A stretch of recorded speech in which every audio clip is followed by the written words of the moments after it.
And we are love. What's good, y'all? It's your man DL Saint. What's up? How y'all feeling? Welcome to our Really Wanna Know podcast. Y'all know what it is. How's it going? Happy Monday on the other side of spring break for some of us, maybe the beginning of spring break for others. Speaking of spring break, Miami they done locked it down. You know what I mean? Like they imposed some because they had a couple of shootings right there on Ocean. And at least one fatality. I know some other people shot up kind of bad. It was on basically it was Friday and Saturday night, but the one shooting was actually technically the morning, like Sunday morning and Saturday morning or whatever it was, but they had to impose a curfew down there. So yeah, I hollered at my people. They look good. Everybody's cool. Everybody's good. But man, they got to get together down there, man. You go down to Miami and it's going down there for spring break and it's get some. Get some. It's crazy. It's crazy, yo. It's craziness, man. But man, it is what it is. I hope y'all are doing well. I'm doing cool. I ain't gonna lie to you. Spring break, it was just me chilling. My routine was on easy mode. My daughter was with her mom. She's back in school today. She got out of school today. And I'm always talking to my daughter, yo. My thing is I keep an open dialogue. That's my thing. I don't want my child to be afraid of me to come to me with anything. So I don't use the heavy-handed tactics that some parents use, and well, like when I was growing up, that I saw maybe that was used on me.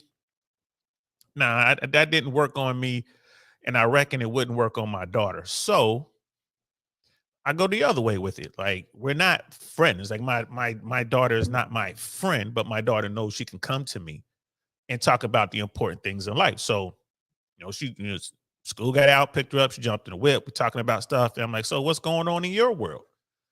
And she's like, she had that look in her eye, like, oh, Papa, remember that boy I was telling you about that was holding my hand? I'm like, yeah, I remember that. I remember you talking about that. It's like, well, I guess he's my boyfriend now. Now, all right. She said that, and I was like, okay. You know what I mean? So initially, the first thing that popped into my head, you know what I'm saying, was a Juvenile song. Shh, be quiet. Tonight's the night we ride. 3 camouflage Hummers with brothers inside. With choppers doing surgery on bodies like they doctors. Yeah, I changed some of the words to make it YouTube friendly. I dropped the N word. But hey, that's what first popped in my mind for a millisecond. And then I just started joking with my daughter right away. I did what I mean? Sitting in the tree, KISSING. And I was like, whatever. And she was like laughing. And I was like, yo, tell your boyfriend when I see him, I'm going to beat him up. And she was just laughing, like, Papa, you can't do that. You know what I mean? So we had fun with it. We had a good talk. We had a really good talk. You know what I mean? I asked her, like, hey, have you kissed your boyfriend? She's like, well, on the cheek. Has he kissed you? Like, no. Like, all right. And then we just started talking about what's a boyfriend, what's a girlfriend, what does it mean to you? What do boyfriends and girlfriends do? Right. My daughter's kind of young. She's still in middle school. So we had that conversation and it went well. And that conversation bled over into, well, look, if you get to the point where you want to do more, boyfriends and girlfriends, you do more, that can result in babies. And she's like, Papa, when I was little, you told me babies came from the baby store. Like, well, it's because you was little, you didn't understand. You know where babies come from now, don't you? She's like, yes, I know. Because her mom just had a kid. She has a brand new baby sister. So like, you know where babies come from. And you know how they get here? And she was like, boyfriends and girlfriends make them. And she was like, okay, I understand. So when you get to that point where you want to do more, you talk to me about it. And she's like, I promise I'll talk to you about it. So that's how I do it, right? That's my take on it. Wanted to open the show up with that, man. That's just, a little moment of, parenting technique. That's the one I use. There's a lot of people out there that was like, just teach them to say no and this and that. And bro, I'm here to tell you that don't work. That don't work. You best arm your children with the truth and let them understand what could happen, because kids do understand consequences. If you teach them, they understand that. So Hopefully we won't have to have that discussion about her doing the boyfriend and girlfriend stuff until she's in college. Fingers crossed. Like, you think that's gonna happen? Like, no. I hope, this, like I said, my little girl hasn't been interested in boys ever. This is the first time this year. So I'm kind of happy because most of the little girls out here, I ain't gonna lie to you, man, they super fast, bro. Super duper fast. So nah, I'm happy. I'm happy she didn't start seeing boys until now. You know what I mean? But it is what it is. Still gotta do my job. Sister Candace is in the house. What's good, love? Good afternoon to you as well. I hope you and the family are fine. Hope your husband is good. It's a lot going on right now.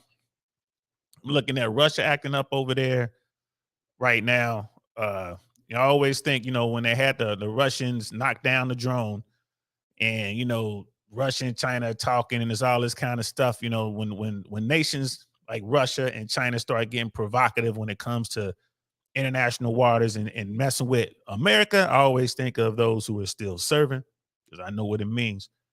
I'll probably do a show on that pretty soon. Just talking about, what could happen and what's going on. My personal take, China and Russia don't want nothing to do with the United States military. Nothing. They don't want nothing to do with us. Nothing. You know what I mean? They know it. We know it. The rest of the world know it. They don't want no smoke. None. None. They're gonna tread lightly. You know what I'm saying? So that's my take on it. But we'll see. You know what I mean? We got people in charge in this country that, it is what it is, bro. The powers that be. All these elected officials who never served, all these elected officials never been down range. They don't know what it means when they talk all this big stuff. It doesn't affect them. It doesn't affect their families because most of these people don't even have family who serve. So yeah, we ain't gonna get into that now. We'll get into that later date. But you know me, we'll definitely get into it.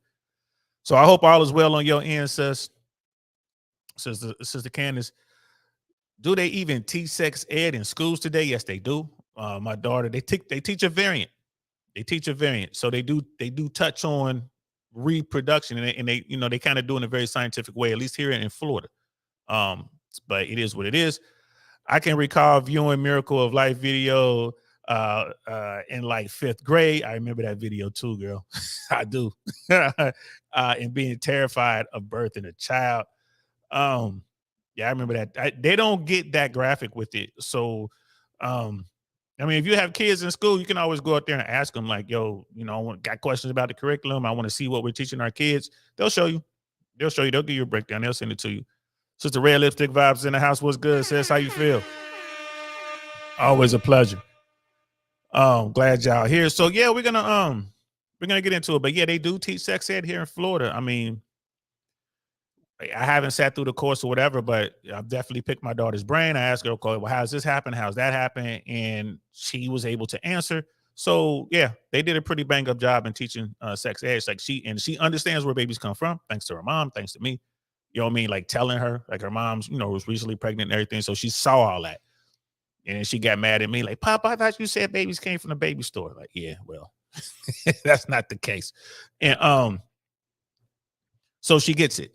And she gets the responsibility behind it because she's big sister. So when she goes to spend time with her mom, she's big sis and she has to take care of her baby sister. So she gets that. She understands, babies coming and babies need to be taken care of. And she understands the sacrifice and how a baby goes with everybody. So she's 100% on board. Like she knows what it is. So, we just keep having the conversations. As she gets older, I just keep having the conversations and we sprinkle it in. If she has any questions, she can ask me. And I'm gonna give my baby daughter some game. Like, oh, we're gonna talk about boyfriends. The last thing I asked her, because I didn't want to harp on it too long. We were just on the ride home.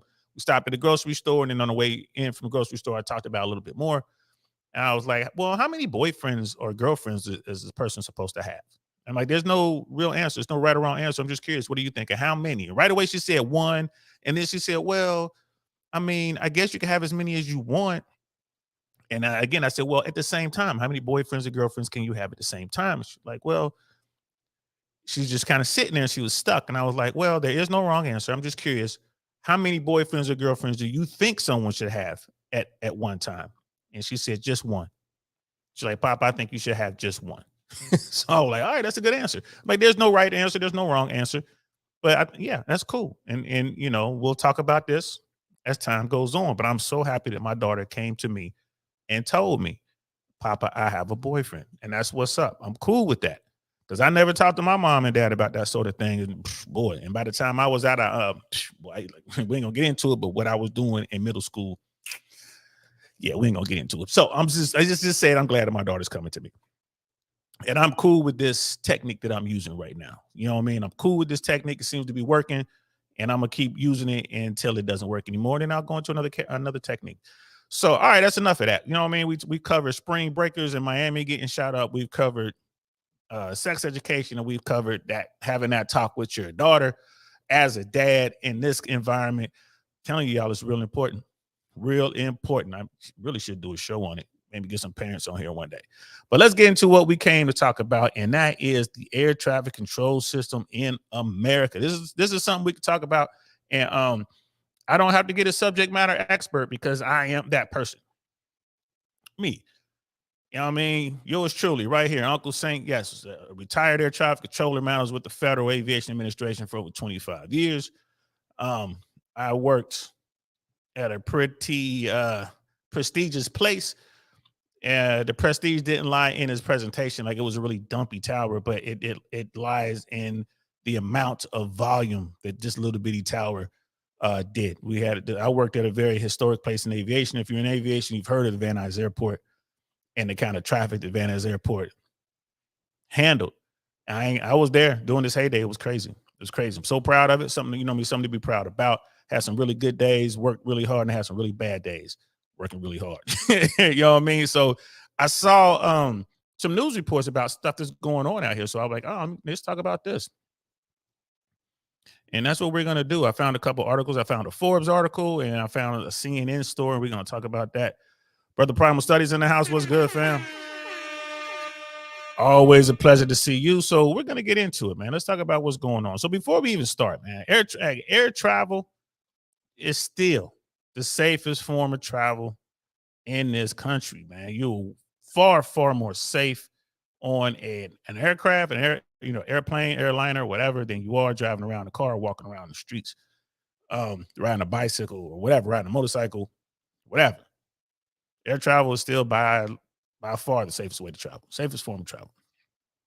And people are like, well, it's always in the news or whatever. It's like, yeah, because the safety record for air traffic controllers in this country is stellar. It's stellar. It's so stellar that if the slightest mishap occurs, it makes the news because we're so used to nothing happening, like the system working the way it's supposed to work. But if like if someone makes a mistake somewhere in the NAS, that's the National Airspace System, someone makes a mistake somewhere, it makes the news. When I was coming up, didn't make the news that often, but when you did make the news, you made the news. You know what I mean? You made the news. When something went wrong, it went wrong. That's something in our business. You did not want to make the news in our business. That's just how it is. That's that you do not want to be that controller, Sister Candace. I'm glad you're addressing this. These near miss incidents seem to be popping up recently. It seems that way. And yeah, definitely gonna talk about it. You know what I mean? Some grown-up talk right here. This isn't the juicy stuff that people tends to like. You know what I mean? We're not talking about celebrities. We're not talking about dating. We're not talking about divorce. We're talking about some real stuff here. So, these are the shows I love to do, but a lot of people don't check them out. Here's what it is. But we're gonna rock this. You know what I mean? Because that's why we call it this particular platform. I really want to know because I know y'all want to know about this. So this is a Forbes article. This is from March 15th, so it's about 5 days old. FAA Safety Summit panelists highlight need for training common technology. So we're going to get into this. And just like this guy here is the acting administrator of the Federal Aviation Administration, Billy Nolan. Don't know who this dude is. Don't know where he came from. And I don't know why he's acting. I mean, I don't understand why they just don't fill these slots. You're always hearing about acting this and acting that. I don't know what that's about. I'm pretty sure it's internal, but who knows? In response to several recent near misses, acting Federal Aviation Administration head Billy Nolan convened a safety summit in Washington this morning. joined by Robert Sumwaltz, Executive Director of the Center for Aviation and Aerospace Safety at Embry-Riddle. Nolan brought together a panel including the leaders from airlines, air traffic control, airports, and labor unions. The summit is the first in a series of events that are planned to address the spat of incidents that have captured public attention in the past few weeks. The conversation reinforced both the robust safety record the industry has enjoyed in the last decade and the new hazards that are emerging in the national airspace. So in national airspace or the national airspace system, we always tackle a system in our businesses air traffic. So these type of things happen all the time. I mean, it used to be annual. They used to do this annual, and this I'm thinking this is what they normally do. Maybe they just called another one, maybe one sooner or something like that. But they'll sit down with everyone, right? They'll bring in people from the airlines, from the air traffic control community, from the airports. When people talk about the airports, like what do they mean? Well, the airports are run by an outside entity. The sky is controlled by the government, air traffic control, or air traffic control in general. Might not be federal controllers, but they're all under federal rules. The airport is run locally. It's run by the city, the county, the state, right? So, and like the airport managers, and that's like a whole world right there. And they deal with all that. That's not FAA. There's a lot of equipment and stuff like that, but there's a work relationship. So you have to have people from the airports to come in to talk about their issues with, dealing with the national airspace system. Labor unions, like air traffic controllers have a union. The people who maintain facilities and stuff like that, like work on the equipment, they have unions. The people who are working as administrators and doing paperwork and all that and doing systems and stuff like that, they have unions, right? So you're always going to have union involved when you have these kind of talks. That's just how it works. And you want everyone there so no one is left out. Back in the day, it used to be kind of like a hierarchy. If you're at a big airport, if you're at LAX or Atlanta or Miami or Chicago, they only wanted to talk to the airlines, and then they only really listen to the big airlines. Air traffic controllers that come in, like, okay, they'll talk, and the air traffic controllers might be from that particular airport, like, oh, the Atlanta guys only want to talk about what's going on in Atlanta, but there are also smaller airports out there, y'all. Everyone fits under the same thing. I mean, it is what it is. You got your big dogs, you got your medium-sized dogs, and you got your small fries. It is what it is, but they all are held to the same safety standard. Point blank, period. That's just how it works. You know what I mean? Brother Vikings, I see you, bro. What's happening? Thanks for popping through, man. I appreciate it. So yeah, that's what they're doing. United States aviation remains an exceptionally safety mode of travel. Secretary of Transportation Pete Buttigieg began yet more mistakes than usual are happening across the system on runways, at gates, when planes are pushing back, in control towers, and on flight decks. So this is why you have to have everyone there, right? So when you're looking at, and Pete Buttigieg is right, you have the runways, right? On the runways, that's the air traffic controller. Like, so the airport is owned by the city, the state, the local municipality, whoever they are, right? They own the airport.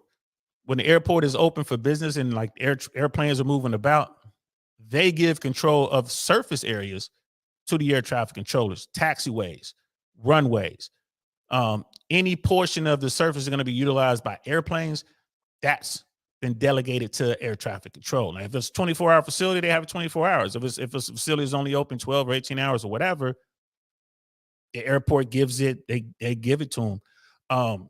The airport can come and shut a runway down. People are like, well, the air traffic controllers do it. Nah, the airport can shut the airport down. The air traffic controllers can't shut the airport down. We can keep the airplanes flying. We keep the airspace open, but we can't do anything about the surface areas if the airport says we can't have it. So that's just something out there, a little tidbit information. And that's why they're there. And that's why they're a part of these talks. And then you have like these mistakes more than usual happen across the system on the runways at the gate. So when you go to the gates, right, the gate, depending on the airport, most airports, the gates aren't controlled by the air traffic controller. You know what I mean? The taxiway may be controlled by the air traffic controller, But at the really big airports, the gate and the taxiways attached to the gate, they have their own gate controllers.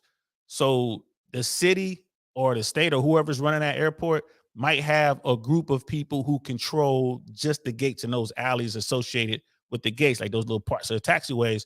So that's something that air traffic control doesn't have to worry about. Back in the day, like when I first started, places like Miami, the gates were controlled by the controllers, which was really difficult because they couldn't see a lot of these. They couldn't see it from the tower. And as an air traffic controller, you need to put your eyes on stuff. If you can't see it, you can't control it.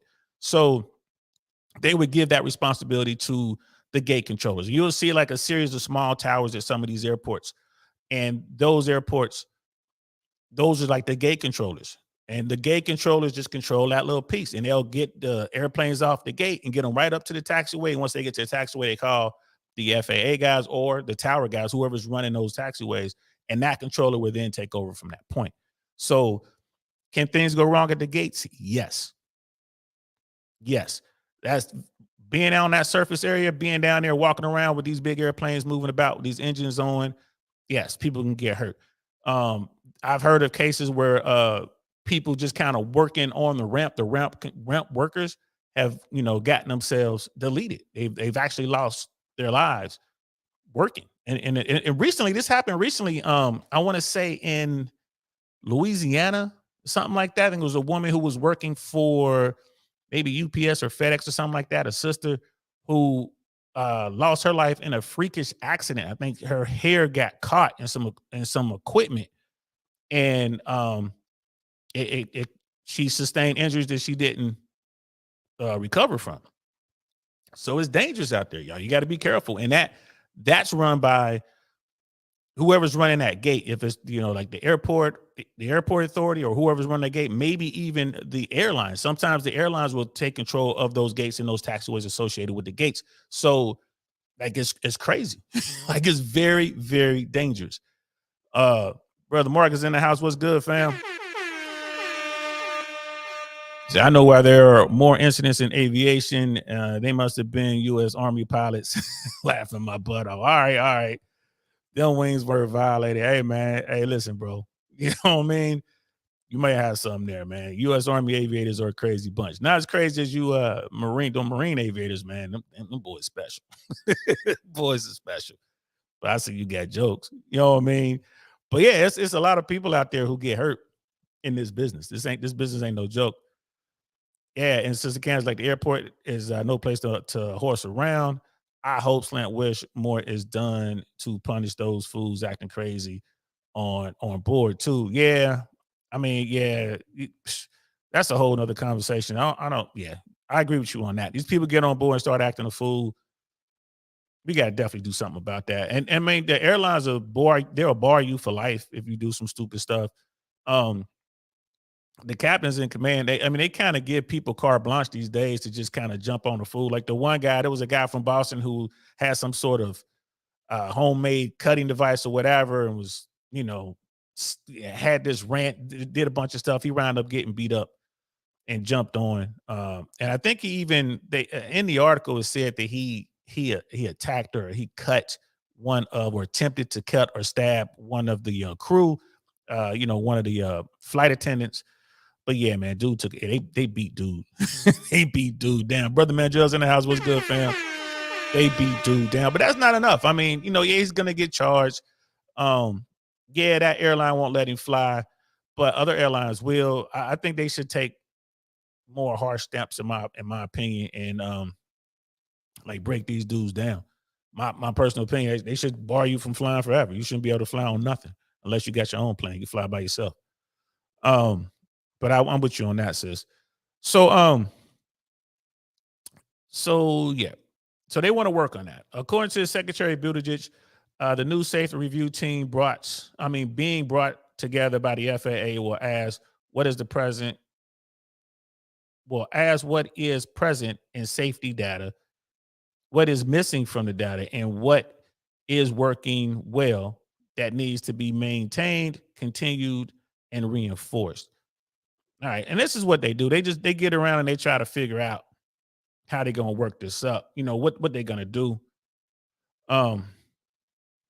So Faye Malarkey, Black, head of the Regional Airline Association, the RAA, I'm not familiar with those guys, identified a newer and less experienced workforce as an emerging hazard. All right. Captain Jason Ambrosi, president of the Airline Pilots Association, ALPA, concurs, saying it's not just new pilots, it's new everybody. On the flight that Malarkey Black said, we have to make sure that we're not relying solely on flight hours as a proxy for experience, because that's not serving us well today. New pilots may have a lot of flight time, but still lack in experience in multi-crew environments, crew resource management, flying in icy, congested airspace. The lack of experience means that airlines are picking up the slack in training, providing extra classroom training, simulator training, and initial operating experience. Nick Callow, head of the industry trade group Airlines for America, A4A, echoed, we worry about juniority, so carriers are doing training, and more training. All right, so you hear this stuff a lot, but they're onto something really big here, right? They're absolutely right about the training part, by the way. They're absolutely right. The problem with today's system is the lack of training. Now, I can speak to the air traffic control part very well. I can't really speak too much to the other aspects of it. I don't know what's going on with the pilots, but I do know that the number of people learning to fly has dipped down. Like, it's become very expensive to learn to fly. There used to be tons of people, like at the Van Nuys Airport, going out there learning to fly. But over the past 15 years or so, there has been a push to eliminate a lot of small airports, to make it really restrictive to fly, and in some cases close down these airports. Small airports are needed to train pilots. The only way you're going to get pilots is when they go out there and they learn how to fly. And that world is called general aviation.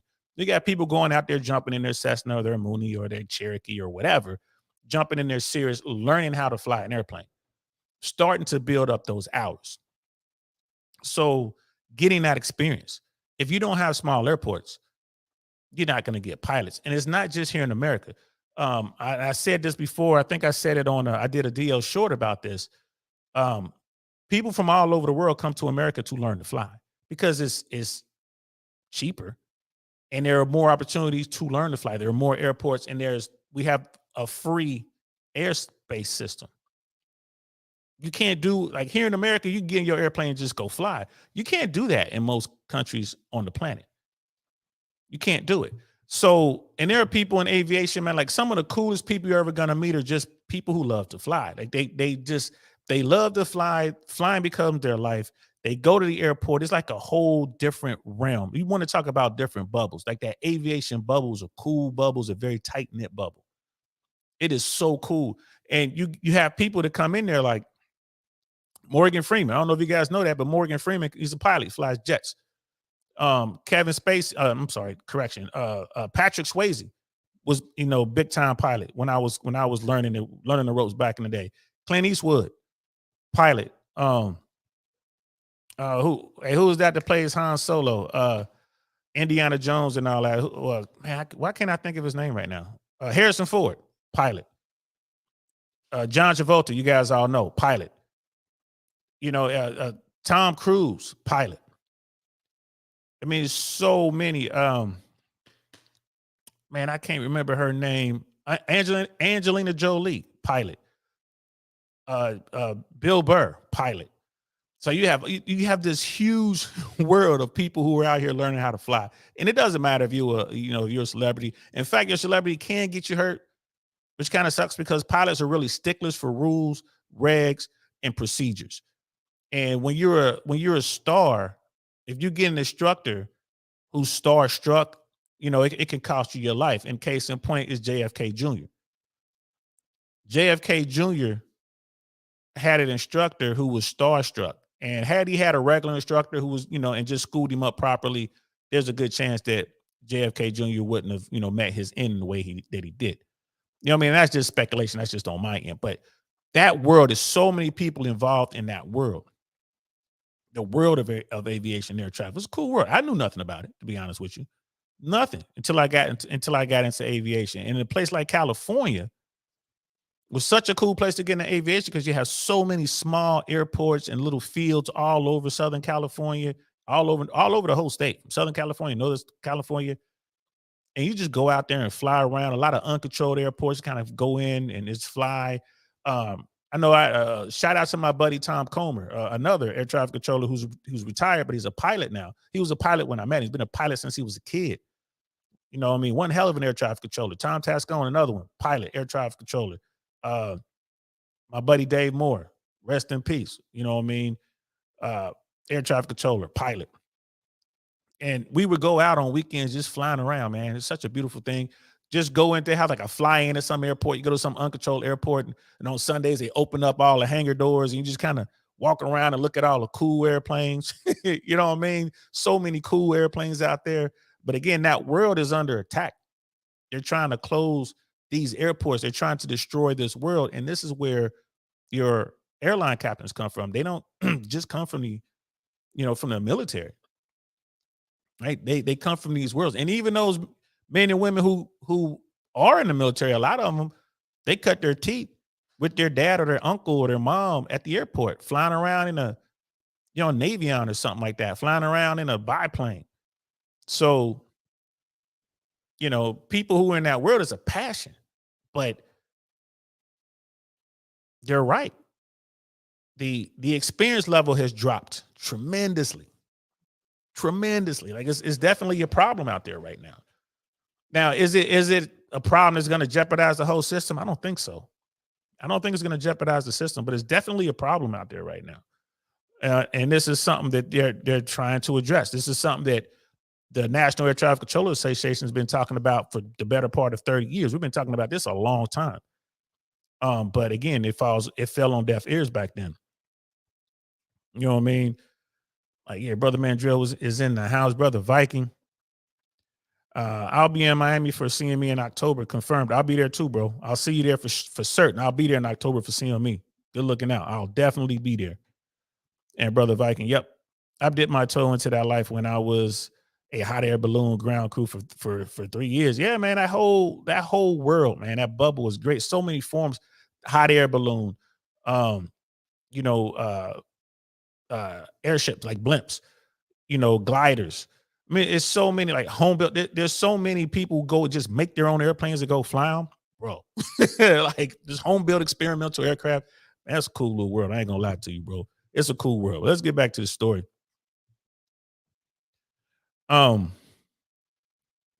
Securing stable, consistent funding for technological. Y'all know I struggle with that word. Improvements was also a common theme. Rich Santana, president of the National Air Traffic Controllers Association. That's NACA. That's the air traffic controllers right there. That's their union. Said that while 35 airports have air surface detection equipment, as the X, which I've worked with that before, it's pretty good tech, which alerts air traffic controllers to potential runway conflicts. We have airports right now that do not or don't have a serviceable as the X because we cannot fix them. We need new systems, new funding, new technologies. All right, now, as the technology, don't let this statement scare you. When you're talking about as the technology not being available at some airports, it's probably referring to the smaller airports. As the X is going to be working at all the major airports. Like no matter where, if you're at a big airport, air carrier airport, the as the X is going to be working. If that thing goes down, there's going to be people there to work on it and fix it.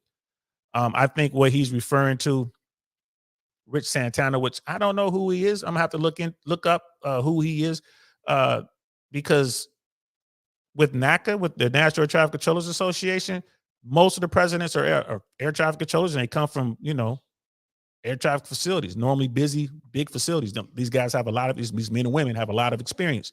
So I'm gonna have to look up who he is. Make a few phone calls. Y'all know I've been out of business for over 3 years, but don't be alarmed. Like the big airports, if their ASDs go down, it gets fixed. Most of the money gets funneled to the major airports, the air carrier airports, and then what's left over goes down to the other airports. Like, so the smaller airports are more like the Marines. You know what I mean? They get what's left. They have to work with what they have. I was at Van Nuys, like I said, for the better part of 25 years. I was there a good chunk of time. Um, and Van Nuys never had like cutting edge technology. We had binoculars that worked mostly, and that's pretty much all we needed. So long as the radios are working, that's pretty much all we needed. Now times have changed. Technology is out here, and a lot of people believe that technology is going to replace, good old fashioned eyes and binoculars. Well, that may be the case, but it's not going to happen anytime soon. You know what I mean? It's not gonna happen anytime soon. So a lot of air traffic controllers who are coming up in today's system rely, in my opinion, too much on technology. They rely way too much on technology. And as we go through this, I'll show you what I mean. Um, Now the radar guys, radar is radar. You must use technology. That's how it works, right? But the guys who work in the tower, the men and women who work in the tower, you use the technology as a tool, like an extension of your eyes. The technology, the radar in the tower will allow you to look at a certain part of the sky. Like, man, where's this guy? I can't quite see him. You glance at the radar, you get your reference points from the radar, and you can look out the window. Okay, there he is. You know what I mean? You're looking too high. He's a little bit lower. Okay, there he is. That's what it's for. Now you have controllers coming up, and that's all they do. They just look at the radar. They don't look out the window. These big old windows in the tower. It's a big old glass bubble, and they just don't look out the window. They don't look out the window. They don't look down the taxiways because the ASDX is a ground radar. You can see everything that's moving around on the taxiways. It's a ground radar. So instead of looking out the window to see where the airplane is, they're simply looking at this radar. And that's bad. And that's where the training comes in. That kind of stuff has to be trained out of you. You have to be forced to come off of the equipment and use your eyes and look out the window and find these things. Now, that's the way I was trained. That's the way it was going on for ages, but it's starting to change now. And that's a bad thing. Brother Mandrill, I'm starting the part 107 exam right now. Yeah, man, that's a tough test, man, but do it, man. Do it. Flying is amazing. Flying in a small airplane is such a cool thing, y'all. If you've never done it, man, I'm telling you, man, it's a great feeling. It is a great feeling. I ain't gonna lie, it's better than jumping out of airplanes. I'll tell you that right now. Captain Ambrosi also pointed out that operations today include a lot of distractions like interference from 5G transmitters that add complexity to the landing environment and other concerns about how training and operational changes are rolled out. Now we're back on the story. And I don't really know what's going on in the cockpit. I mean, if the captains are saying that 5G transmitters are a problem, then 5G transmitters are a problem. They're not going to lie to you about stuff like that. Again, 5G wasn't a thing when I was rolling around. I've flown a lot on air carriers up front with the pilots. I see what they got going on. The pilots are really busy. Their job's also very tech heavy. They can fly the airplane on their own, but they use the equipment. They use the instruments, and they're really good at what they do.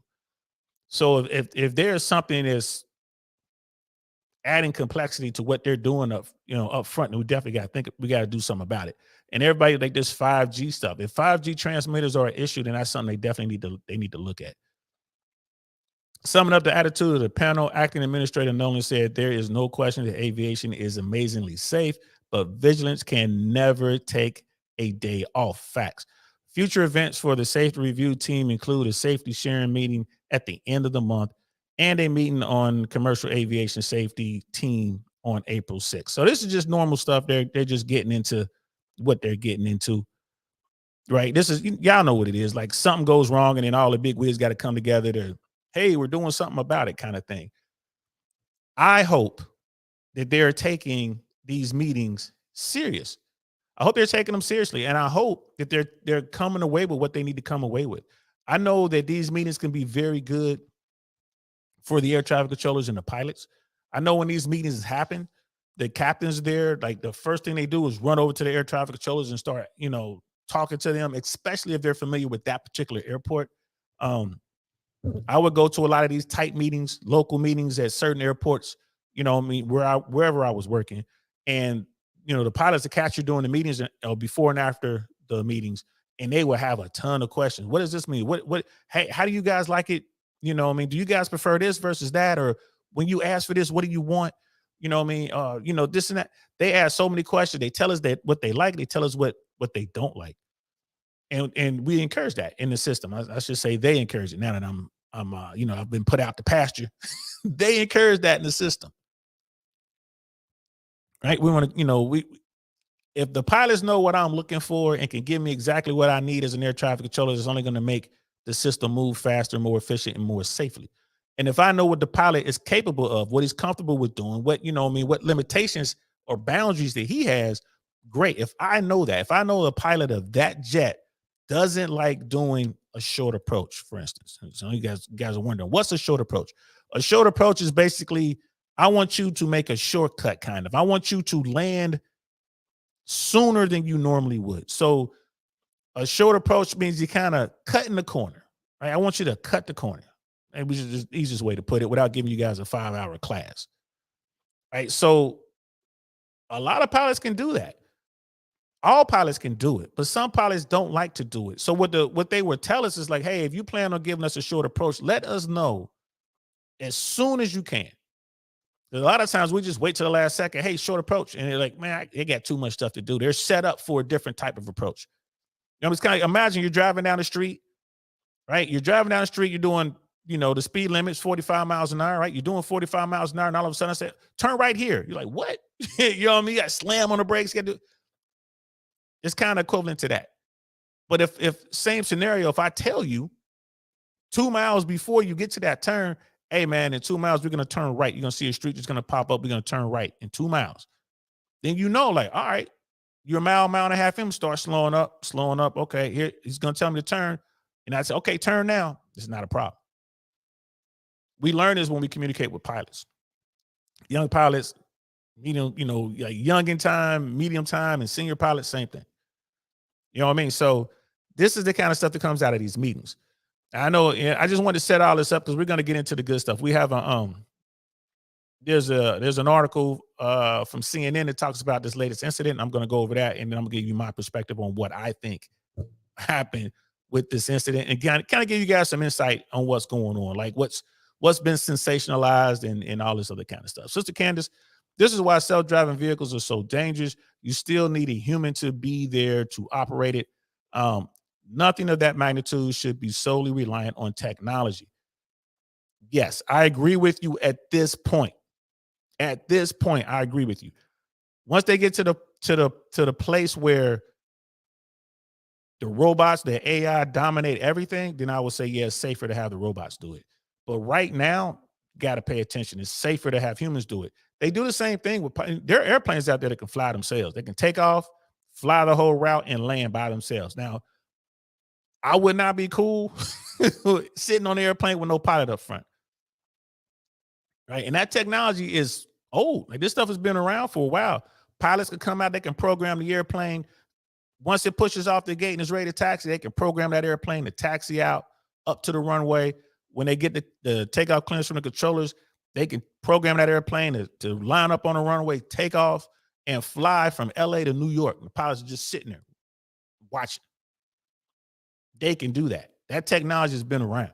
Right. First time I saw it, I was maybe 5 years into the FAA. The first time I saw it, it's great technology. It works really well. But you still got to have humans right there, because anything can happen. And you need a human to kind of, all right, take over. I'm going to take over, take over the airplane, do what I got to do. Got to have that, especially in aviation. So much can happen once you're airborne. There's so much going on in that atmosphere. And it reminds you, we're in the atmosphere, right? Lower levels of the atmosphere. There's so much going on. You're flying 20,000, 30,000 feet above the ground.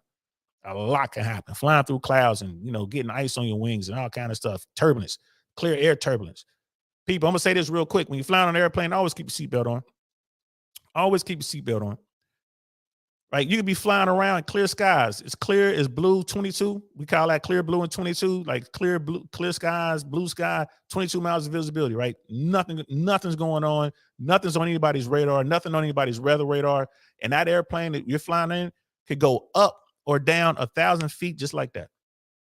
Just like that. You get an updraft or a downdraft, push that airplane up or down 1,000 feet. And if you're not strapped in, right, you're going to hit the top of that aircraft.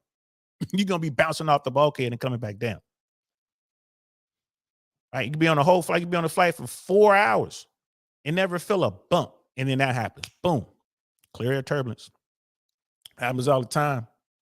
And it's, man, I'm telling you, it could break something. You can hit so hard it could break something.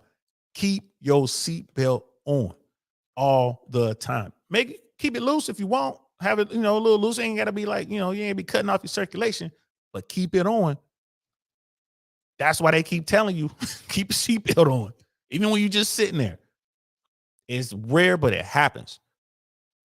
So you heard it here first. I don't want to hear if you come back on here talking about, oh man, I should have listened to you, Uncle Saint. Took my seatbelt off and the airplane dipped down 500 feet. You know what I'm saying? All right. Scam Likely's in the building. Brother Dusto, what's good, fam? Brother Viking, most humans get lost without tech and just assume it will always be there for them. Yes, you can have GPS on your phone, but can you read an actual map? Right. You know what I mean? I keep a protractor and a compass, bro. Real talk. Yeah, that is true. That is true. You know what I mean? And every now and then I pull out maps just to pull it out. I'm gonna teach my daughter how to read maps. I'm gonna teach my daughter how to land navigate with a compass. Right? I'm gonna teach her, how to read a map, like the different contours of a map. You need to know this kind of stuff, bro. When the end comes, technology is not gonna work, bro. It's not gonna work. Right? It's gonna be like we are just one nasty solar flare away from GPS not working. And now that's a good point. I'm glad you said that, Brother Viking. That's another complaint of the senior pilots. Most of the senior American pilots, they can navigate with other navigational aids. They can do it with ground-based navigational aids, right? But all the younger pilots, all they know is GPS. They run GPS to the point where they don't know how to do anything else. So if the GPS goes out, if the satellites go down, I'm not sure if your pilot can get you where you're going, especially if he's over the ocean. It's nothing but blue water out there. And if you think about back in the 70s and 80s, they had navigators on board. If you were flying a 747 from America over one of the oceans, there was a navigator on board. There ain't no more navigators. So if that GPS goes out, can your pilot actually get you where you're going if you're over the ocean? So like it is what it is, but I'm just letting y'all know, man. Don't rely so heavily on technology because it might not be there for you. Might not. Brother Jason's in the house. What's good, fam? Sister Candace, Brother DL, aren't technologies as smart as the humans that programmed them? Human error is a real thing. I would not be comfortable with a pilotless plane or selfless driving vehicle. True. Facts. It is true. That is true, especially with the technology we have now. Now that changes when we get into artificial intelligence. When we get into self-learning technologies, it changes, and the AI is actually smarter than us. You know what I mean? Oh, Brother Rook's in the house. What's good, fam? Hey, that's my man, y'all. I'm trying to Rook. We gotta get together, man. Let's have that talk, man. Hey, y'all. I'm trying to get Rook to do a show. We're gonna talk about the Illuminati. You know what I'm saying? We're trying to make that happen. I cannot wait to get Rook. He's been real busy, y'all. Hey, man, you wrote any books lately? What's going on with you, bro? How you feeling, fam? I called you, man, I guess 3 weeks ago, a month ago now. I got to call back, bro. I'm sorry. I've been dealing with some stuff, man. I got to tell you all about it. But that's my man right there, y'all. And Brother Rook, like, I think cutting your teeth at towers like Van Nuys help you to be a better air traffic controller, dealing with pilots with wide-ranging skill sets, like different aircraft with different capabilities and dealing with different ATCs. Not all air traffic controllers coordinate well or understanding pilot skills differ, i.e. making them do S-turns and teardrops, not saying any initials. Hey, bro, you know what I'm saying? Hey, Rook, getting on somebody right now. He's talking. He's talking some real talk right now. We talking air traffic control talk right now, man. S turns and teardrops and all that kind of stuff. It's air traffic control stuff right here. Because I met Brother Rook when he was running the weather department at Van Nuys Airport, and like I said, smartest guy I know. Yeah, I remember the first time I met him and listened to his stories. I'm like, bro, you CIA? I think Rook was about to smack me. He was like, but we wound up being best of friends, man. That's my brother right now, bro. And Brother Rook continues. Why is there a wrench on my name?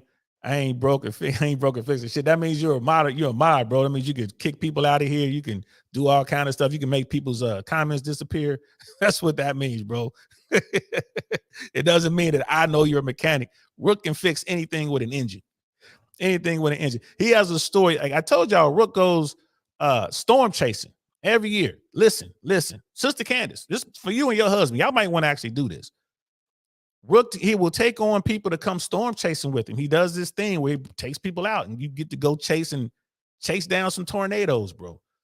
And he has a story when he was out there with people you might recognize from TV chasing, like storm chasing, and they were doing something with a car.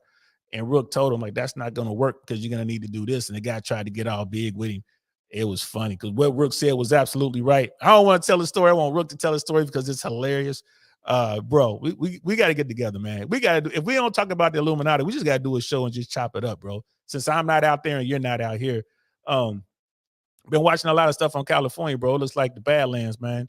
California, Santa Monica looks like something out of a horror movie, bro. Like, what's going on out there in Cali, bro? You know what I mean? Brother Terusa's in the house.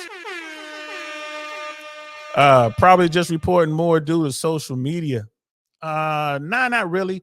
But there's a little truth to that. That's nothing to do with social media, though, bro. But there's some truth to that. We're gonna get into it.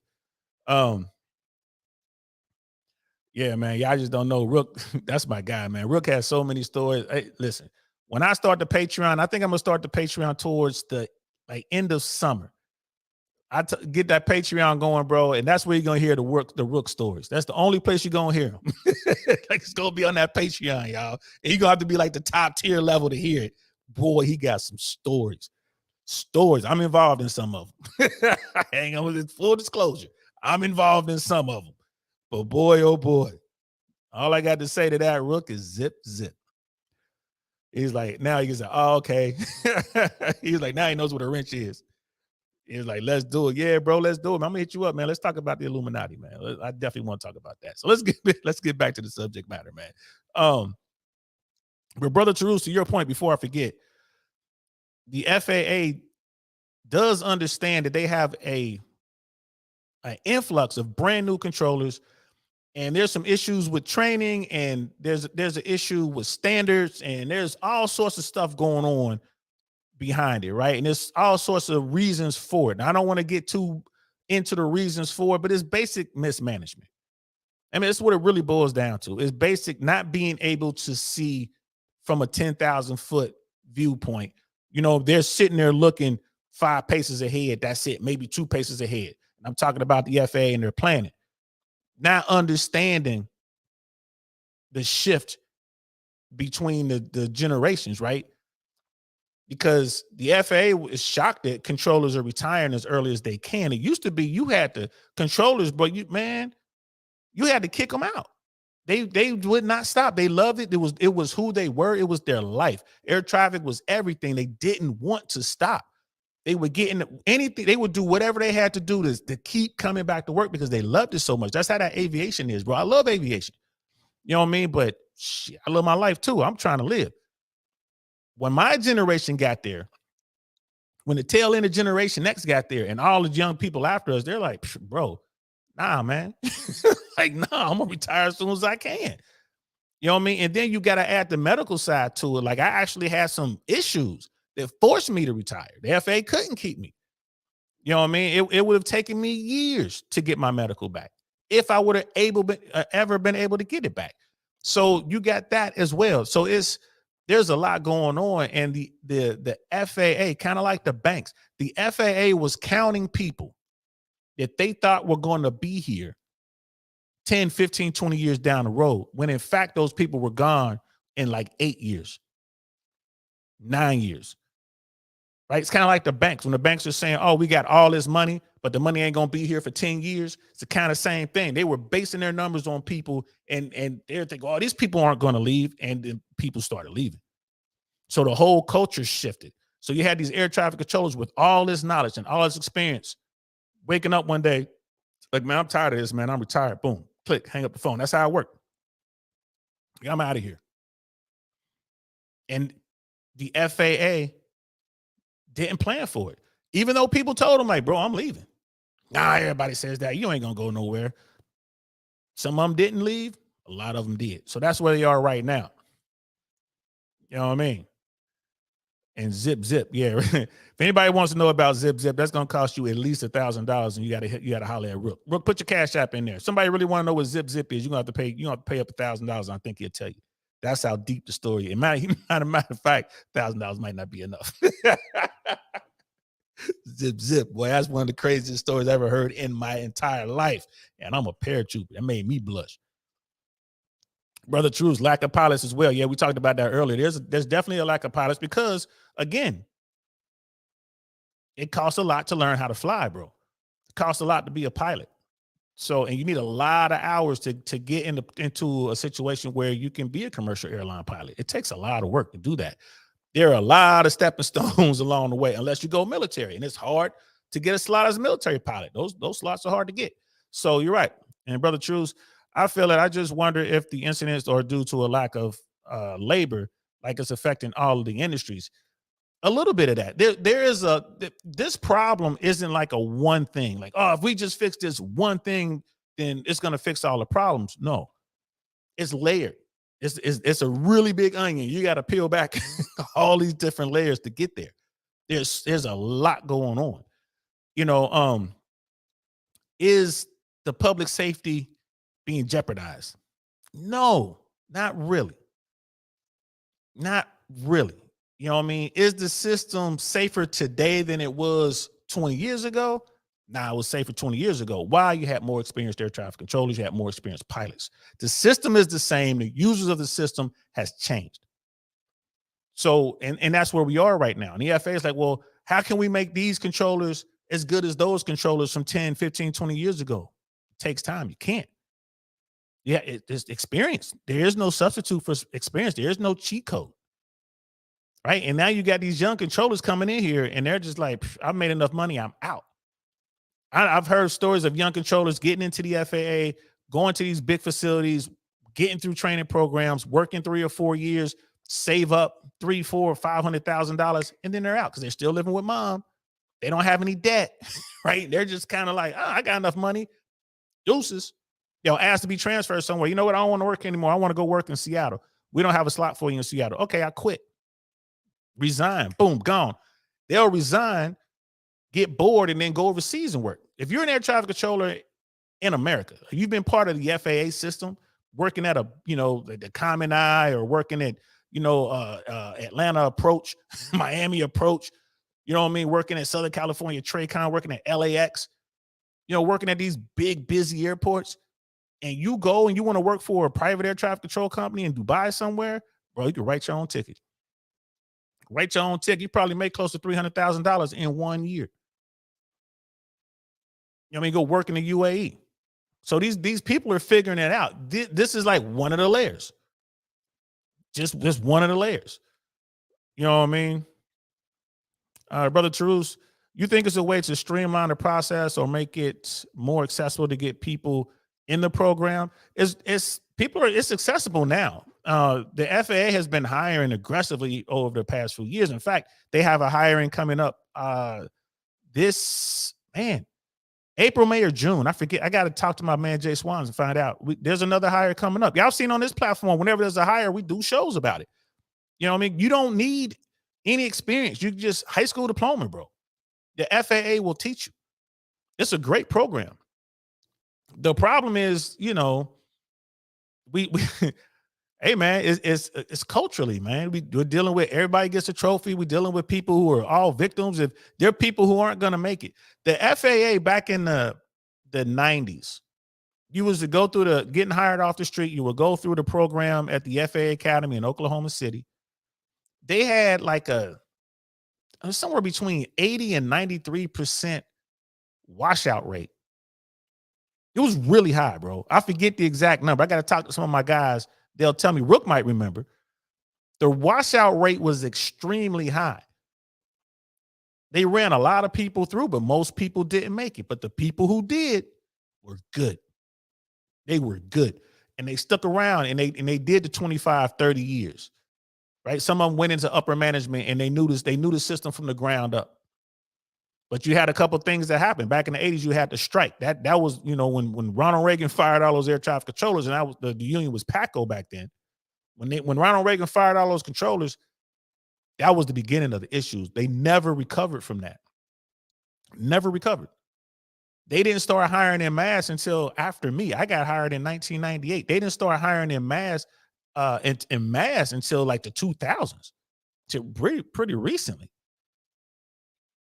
So you had all those controllers that lost their jobs and walked away from the industry. Some of them came back later on, but they were older. You know what I mean? They came back under a program to let them get back in. The FAA wasn't hiring and getting young controllers in and being able to share that knowledge. People like me who got all the knowledge from the old timers, I'm retired.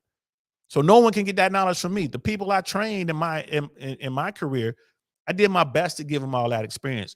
And the big problem is today is they don't have a washout rate like that. I don't think their washout rate is like over 20 or 30%.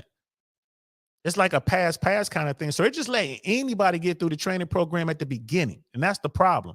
At the very beginning, they're letting anyone get through the program in Oklahoma City.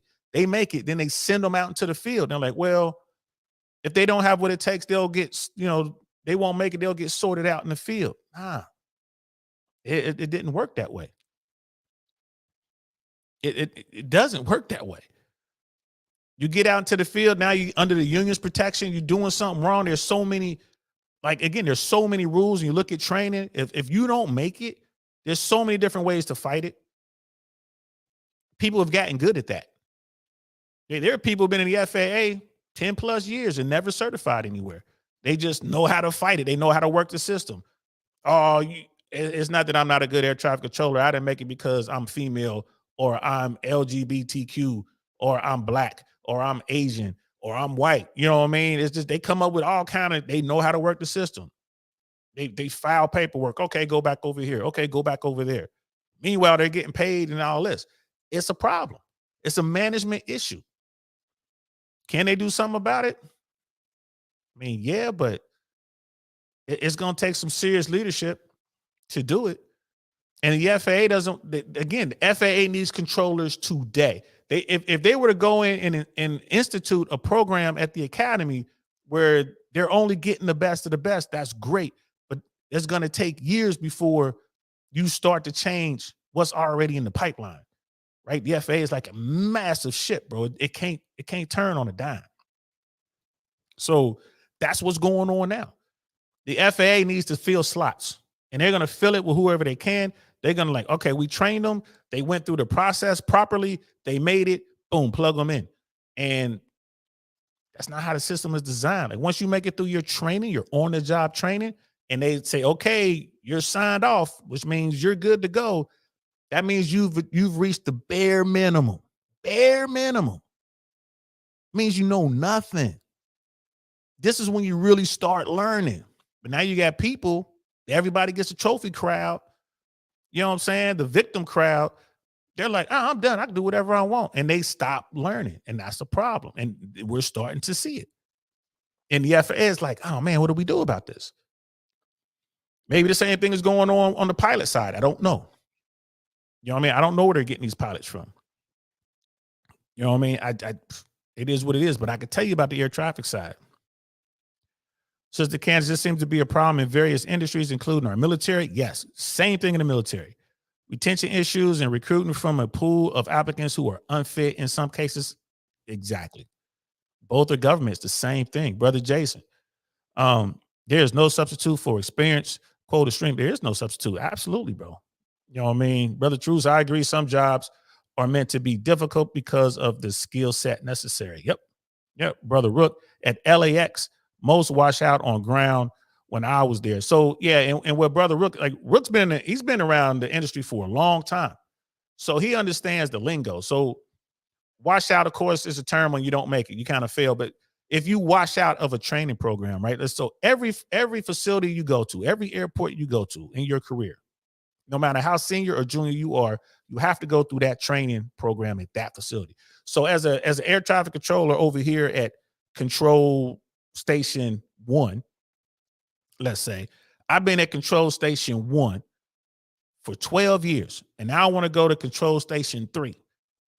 When I get to Control Station 3, I got to get through their training program. Doesn't matter how long I've been in. I got to get through that program. Right? And if I make it at Control Station 3, great. And I want to go to Control Station 5, I got to go through the training program there. I get to Control Station 5 and I don't make the training program. I'm like, you know what? I don't like this facility. I don't like the people here. I don't like the environment. I want to go back to Control Station 1, where I was already certified, right? Maybe 3 or 4 years back. I want to go there. Okay, fine. We'll send you back to Control Station 1. You go to Control Station 1, you got to go through the training program. Even though you were there and you were there for like 10, 15 years, you got to go through the training program. That's how it works. You know what I mean? That's how it works. It's not like McDonald's. You work at McDonald's 1 and you can go over to McDonald's 5. They're all set up the same, right? You don't have to go through training. You've made it, just go on there and start doing it. It's not like that. You have to go through the program, even if you had certified at that program before. So, and then like Rook said, ground is like the controller who's controlling the airplanes on the ground. You might hear the term local. Local is considered the controller who is talking to the airplanes in the sky and controls the runway or runways, depending on where they are. And then you have a position over there, it's like flight data or clearance delivery, which is basically you're giving airplanes their basic flight information. Like they want to, here's your flight plan from LA to New York. You kind of read them information and this and that. You know what I mean? It is what it is. Each level is progressively tougher. So like clearance delivery is going to be the easiest. Ground is going to be tough, real tough. And then local is going to be even tougher. That varies from facility to facility. It is what it is. We're not going to get into the weeds on that, but that's pretty much how that works. So you can have like the best controller ever from LAX who worked there for 15 years, could have gone to Miami, worked in Miami for 5 years, goes back to LAX. He'll have to go through LAX's training program. You know what I mean? And it's supposed to be hard. You know what I mean? Brother Rook agreed with Jason on that quote. Yeah, it's supposed to be real hard. Brother Rook at LAX, they were something like 20 short because of washouts. Again, most couldn't get through. Yeah. It got to the point where there's a lot of facilities out there that were hurting for bodies and they need those bodies. And it goes back to, I think it was Brother Rook or Brother Tarus or Brother Jason I think it was Tarus. It was saying now it's starting to affect the workload and workflow. There are rules on how many controllers can work and how long they can work. Like you gotta have a certain amount of controllers per day. And just keep in mind, controllers can only work. They're scheduled to work 8 hours. They can only work 10 hours in one day. That's the legal max they can work. It's 10-hour day, right? And they can only work 6 days a week. So if you call them in on another day, that's overtime, and they can work 10 hours on that day max. That's it. They have to have a day off. So if you don't have enough bodies to work the facility, you have to start curtailing service or shutting things down. Like we don't have enough controllers to handle that. So we're going to not allow you to do this service. We're not going to approve this type of service anymore. We can't have a controller watching this part of the airspace. We got to shut that down. We don't have a controller for that. Where normally we would have an extra controller for that. Well, we don't have it. So you can't do that now. And that's where delays and stuff like that can come in. It's a problem. Also, same thing's going on with the airlines. You know what I mean? They got turnover and they're doing stuff. And I'm like, oh, we don't have the personnel we normally have. So we got to shut this down. We don't have the people that can drag these airplanes around. We don't, it becomes, this problem. And the airline's like, oh, we're going to have delays. If the airline causes a delay, they're going to tell the people it was air traffic control. And air traffic is like, if air traffic controller, I keep saying I'm not a controller anymore, but if air traffic controller causes a delay, you have to do paperwork. You have to input all of the delays at your airport and have to give reasons why they were delayed and send that information up to DC every single day. Most places, like busy places, they do that like every other hour, just keeping up with the paperwork because it's like a pile of papers of delays. So the government, the FAA is aware of all the delays and why. Right? And a lot of it comes down to staffing issues. You know what I mean? Brother Truce, I love this. I only know FAA from a consumer perspective. I never heard the internals of this aspect of the industry. Yeah, bro. We can maybe one day I'll get a controller on here, man. We'll bring Rook up here too, and we'll tell some we'll tell some stories and go all the way in. We'll just go 100 with the lingo and everything. I could find one of my retired buddies to do it. The ones who are working, they ain't allowed to do it. They can't tell. They can't give up the secret sauce. So there was a story on CNN. Let's delve into this, and then I'll probably wrap this up. Uh, unless y'all got questions. If y'all got any questions, feel free. Are we gonna read this story? If you got any questions, feel free to drop it in there. Drop it in the chat. So here we go. Let's see. Transportation Secretary Pete Buttigieg cites uptick in aviation incidents at FAA Safety Summit, reviewing serious close calls. All right, so I think this article gets into a close call. I'm just kind of read it to get to the close call, and we can talk about what actually happened. Secretary of Transportation Pete Buttigieg on Wednesday cited an uptick in recent aviation incidents and called on participants at the Federal Aviation Administration Safety Summit to help find the root cause of the problem. Well, one of the root causes is personnel, as we discussed. That is one of the root causes. We are particularly concerned because we have seen an uptick in serious close calls, Buttigieg said in his opening remarks, referring to a series of near collisions on runways across the U.S.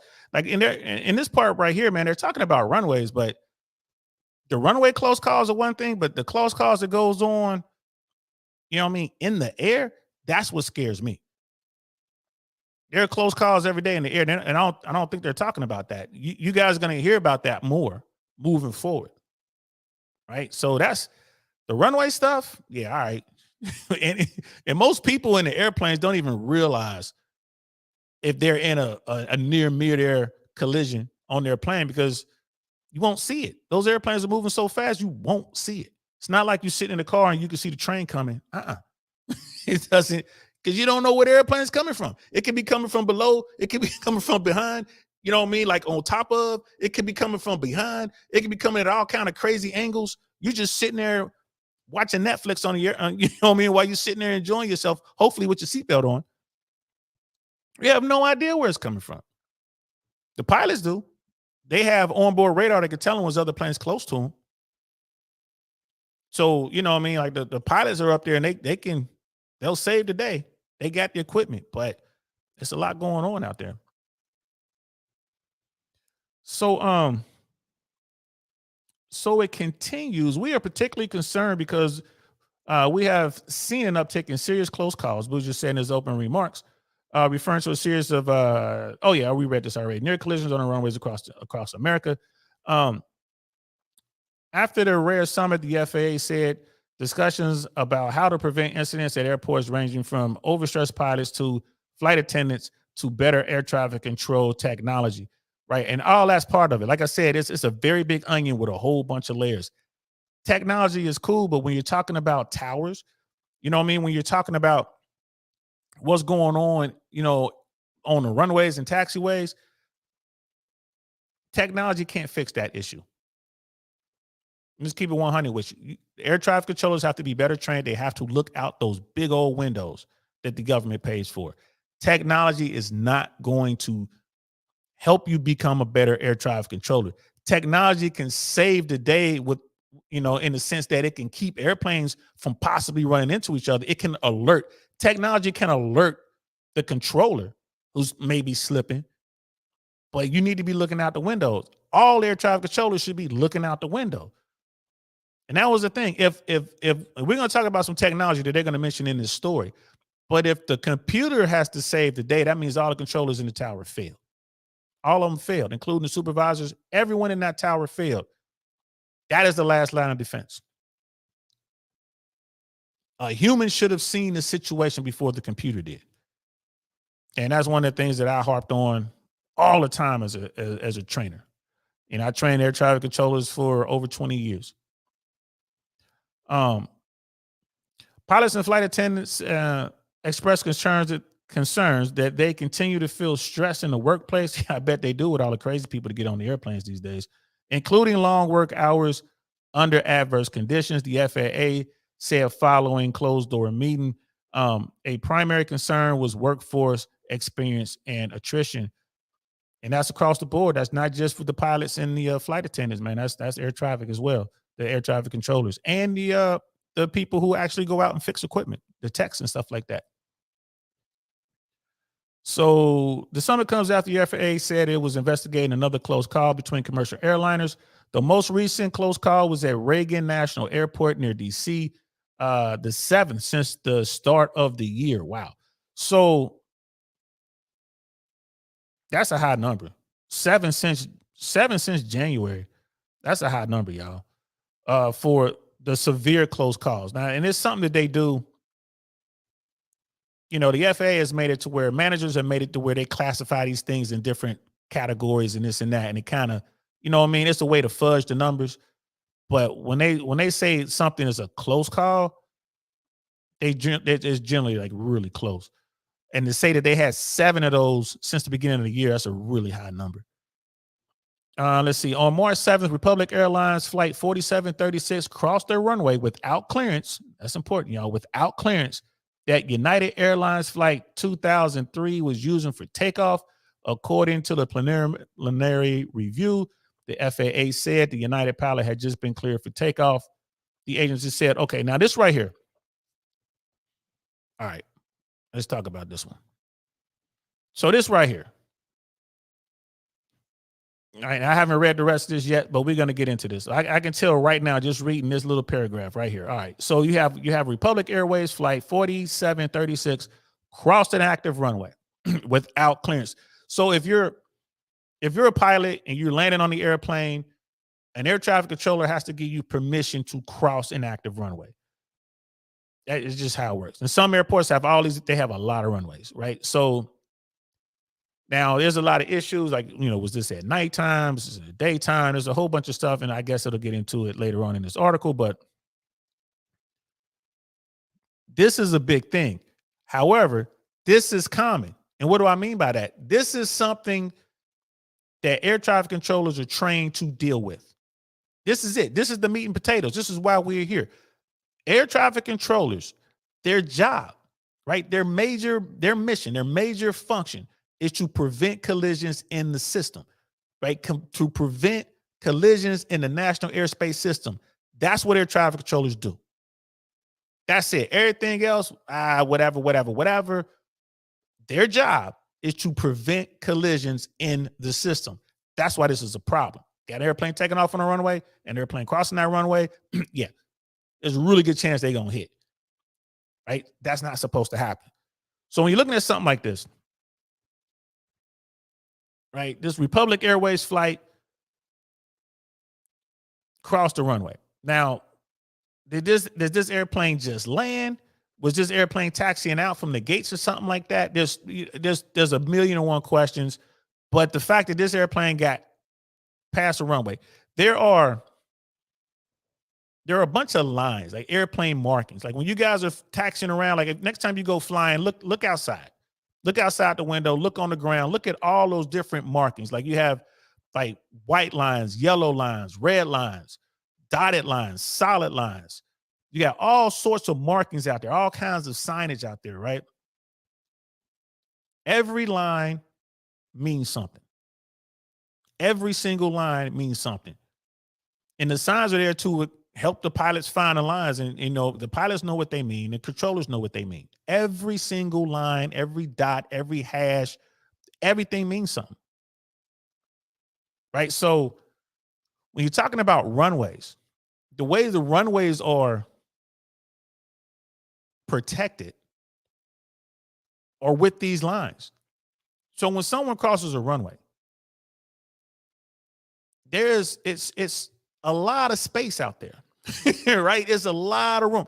It's hard to get to that runway. You just can't, oopsie, I made a quick wrong turn, I'm on a runway. Nah, man, it is a lot of space. So if you, and let me bring this home real quick. The point I'm trying to make is when we consider an aircraft on the runway when they cross certain lines. You dig? So if you cross a certain line, that means that you're technically on the runway, even though the runway is 30, 40, 30 or 25 or 30 feet away. And sometimes, maybe a little more, depending on what line and what type of taxiway coming off the runway and all this other kind of stuff. So the actual runway is far away in air traffic control terms, right? It's far. It's not like right there. So, once you cross that line, once you go that much over the line, like if just the nose of your wheel goes over that line, the runway is considered occupied by you. You are considered on the runway. That's how stringent it is. Now, I don't know how close this is, but if an aircraft actually gets on the runway surface, the pavement of the runway, that's a major mistake. That's major. But I just wanted to make that clear, that the way the air traffic controllers look at it. If you cross this line, you're on the runway. That's just how it works. Right? That's the equivalent of opening your garage door, and if your car goes an inch over the leading edge of the garage door, right? You just barely goes out there, and that's like, okay, you're on the street. That's how air traffic control looks at it, because we protect those runways. That's the reason air traffic controllers are there. Prevent collisions in the system. So when I see this right away, I'm like, all right, well, was he really on the runway, or was he past one of, and those lines are called hold lines, by the way. Was he past a hold line? Or was he really on a runway? Because you got a hold line, then you got the runway edge line, and then you got the runway. So was he past the hold line?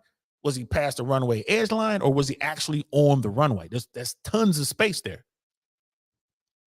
And I'm like, oh, when I saw this, I'm like, uh-oh, somebody screwed up. So let's see. So yeah, so this Republic Airways 4736 crossed the runway without clearance, and United 2003 was using the runway to take off. So let's find out what happened. An air traffic controller noticed the situation and immediately canceled the takeoff clearance of United flight, said the FAA. This makes sense. So you got this situation where the air traffic controller, so you got United 2003. United 2003, this is St. Tower, runway 16 right, clear for takeoff. So United can be on a taxiway, and United can be 100 feet away. Well, let's say yards. It could be 100 yards away from the beginning of the runway. So like United is going this way, right? And the runway is right here as well. Like this is the runway going that way, and United is coming up here. He has to turn on the taxiway, get on the runway, line up with the runway, and then take off. That whole time he's been clear for takeoff, which means he can do that. He can take as much time as he needs to take to do all those things. To maneuver onto the run, to do what he got to do, is going to take some time. So there's a situation where you clear somebody for takeoff, they're not rolling down the runway immediately. There are situations when you clear someone for takeoff and they are rolling down the runway immediately. Those situations are there. So if you got a controller up there who was a well-trained air traffic controller in a tower, he's looking at United. United 2000, what was it, 2003? Runway 16 right, clear for takeoff. As he's doing that, his head is moving. What is he doing? He's looking at the entirety of that runway. If that runway is 30,000 feet, he's looking at the entire runway from the very end to the very end. So as he's saying that, right, he's sitting there, yeah, United 2003, runway 16 right, clear for takeoff. And then he sees, wait, what's that airplane doing? United 2003, cancel takeoff clearance, 16 right, line up to wait. And all that means is continue on to the runway and then just line up and stop. That's all that means. So I've taken, you know what I mean? I've canceled your takeoff clearance. Now I still got you on the runway. Now I'm going to talk to the other controllers in the tower. Hey, what's that airplane doing? The airplane's on the runway. You already cleared them for takeoff. So technically, you've had this incident because you said the magic words and it was somebody on the runway. You know what I mean? That's what that might have happened here. Doesn't sound like he was rowing down the runway, but let's continue. Let's read a little bit more and find out. So I'm just trying to see if it, Man, they don't really get into it anymore. Yeah, I'm just kind of looking at it. Yeah, I'm just trying to see if they got into it anymore. They didn't get into it. They didn't get into the nuts and bolts of what really happened. Now, so we're gonna go with this same situation, right? You got an airplane on a runway, right? Let's say you got the airplane on the runway. He's lined up on the runway. He is ready to go. The pilot is sitting there. You tell the pilot, line up and wait. That means basically get on the runway and get ready to go. So he's sitting there. He's got his foot on the brake and he's got his hand on the throttle. He's ready to go. Co-pilot, ready to go. Everybody's buttoned in there. They just sitting there. Like, all right. You know what I mean? And then you clear that airplane for takeoff. He hits the throttle. The moment that airplane inches forward, he's begun his takeoff roll. He's begun. Now, if someone is trying to cross the runway while he started his takeoff roll, that is a runway. That's what they would call a runway incursion. That's like a really, really, really bad thing. Even though you have time to stop this airplane from rolling, because you got this other airplane down there. Right. The worst case scenario is you got to run away. This you didn't see this airplane crossing the runway, and this airplane's taking off, and he has to take off and just gets right above that airplane, like barely missing him. That's the absolute worst. Now, technology. Is there technology out there, Saint, that can help these air traffic controllers? Yes. ASDX. We talked about that in the other article. The ASDX is ground-based technology, it's ground-based radar that will see that you have an airplane either trying to take off or trying to land, and will see there's another airplane that's about to get onto the landing surface area, and it will say something. So you're sitting there working, everything's cool. You clean the airplane for takeoff. Yeah, United 2003, runway 16 right, clear for takeoff. You know what I mean? After departure, turn left, heading 210, kind of maintain 3000, right? And pilot read all that back to you. Yeah, clear for takeoff, 210 up to 3. And he starts rolling. And you look out the window, American 1966, runway 16 right, cleared to land. Caution weight terms to partner 747. You know what I mean? You give the wind com. You're doing all your other kind of things. You're talking to a ground controller. Hey, ground, get, you know what I mean? Hey, ground, put that guy in the slot over there, and whatever. People talking, whatever, and all of a sudden, everything's all nice and calm, right? Everything's this level. Then all of a sudden you hear, warning, runway 16 right, occupied. This voice from out of nowhere, right? That's the ASDX. The computer just realized that something's going on your runway, and it's bad. And it's loud, y'all. Like, it's loud.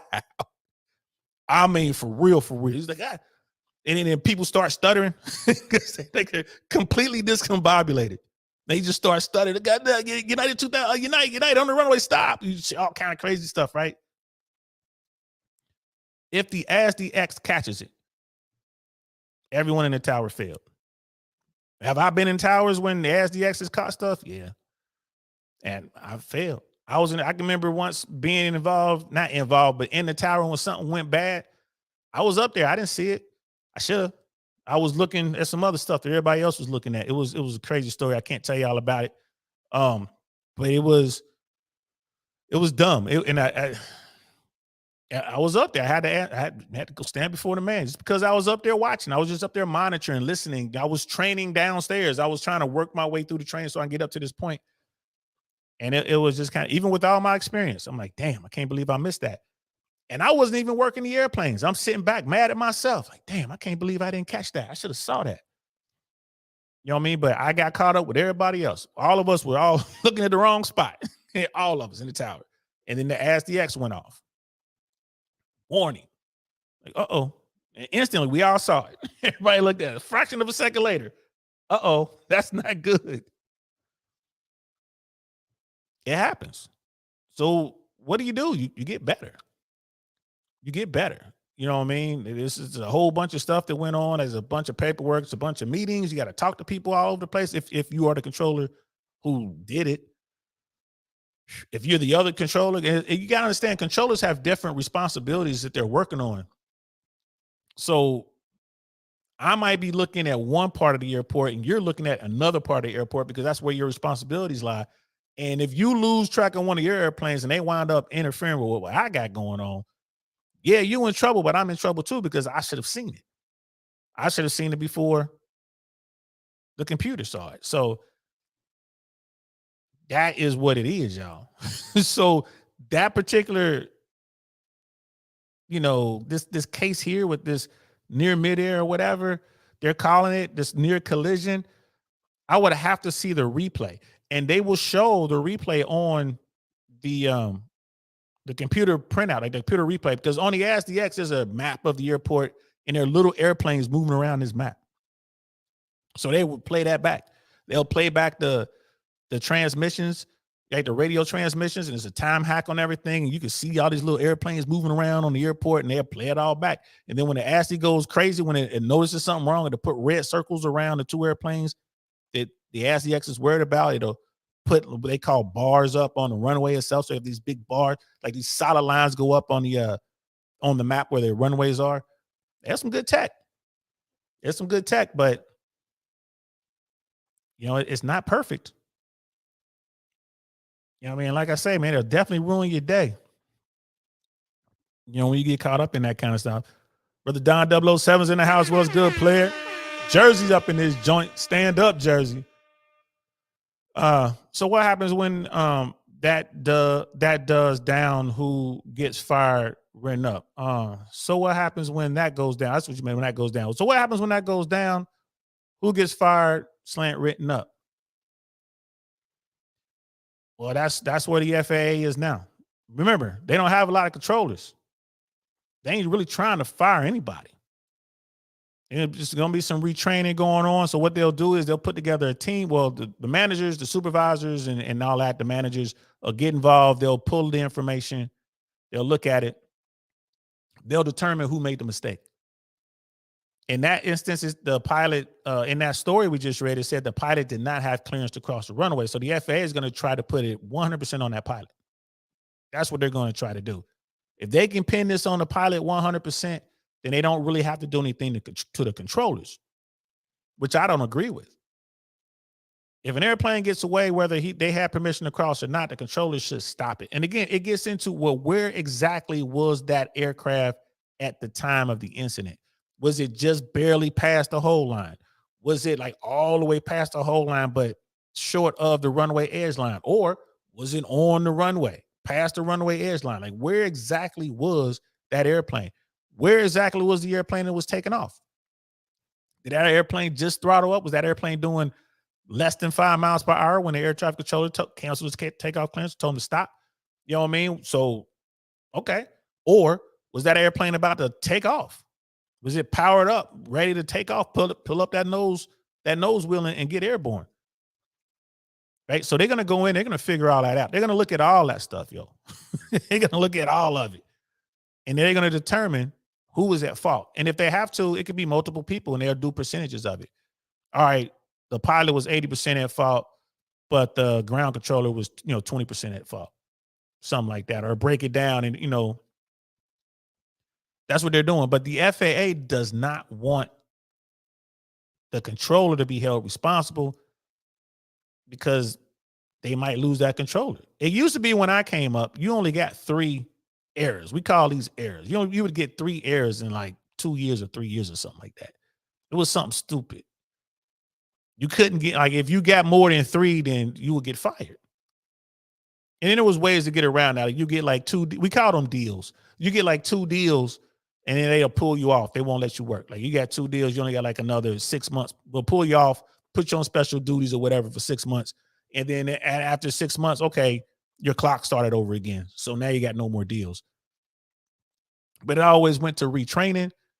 Like, controller messed up, they will make you do some, some retraining. It'd be like different levels to it. But they stopped doing that. They stopped doing it. They're like, oh, we don't want to punish the controllers. I'm like, nah, punish the controllers, bro. You don't want to punish the controllers? Yes, we do. Like, it was hard to get a deal. Like, straight up, it was hard to get a deal.